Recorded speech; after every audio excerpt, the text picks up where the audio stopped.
আজকে বলবো হচ্ছে এডুকেশন ম্যানেজমেন্ট। এডুকেশন ম্যানেজমেন্ট জানার আগে জানতে হবে যে ম্যানেজমেন্ট কী। ম্যানেজমেন্ট মানে হলো কোনো কিছু অর্গানাইজ করা বা প্ল্যানিং করা, এটা হচ্ছে যে ম্যানেজমেন্টের কাজ, ঠিক আছে?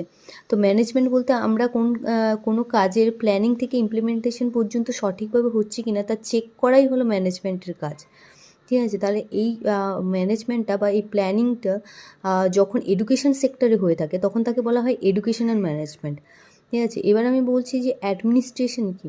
অ্যাডমিনিস্ট্রেশন কী না হচ্ছে ম্যানেজমেন্টের এই প্রসেসটা যে জায়গাতে বা যেখানে হয়ে থাকে সেটা হলো যে অ্যাডমিনিস্ট্রেশন, ঠিক আছে? এই অ্যাডমিনিস্ট্রেশন মূলত দুটি জিনিসের ওপর নির্ভর করে হয়ে থাকে। একটা হচ্ছে যে হিউম্যান রিসোর্স, আর একটা হচ্ছে যে মেটেরিয়াল।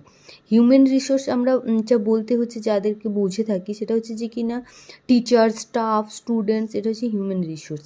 আর মেটেরিয়াল বলতে যেটা আমরা বুঝে থাকি সেটা হচ্ছে কি না ফাইল, কম্পিউটার,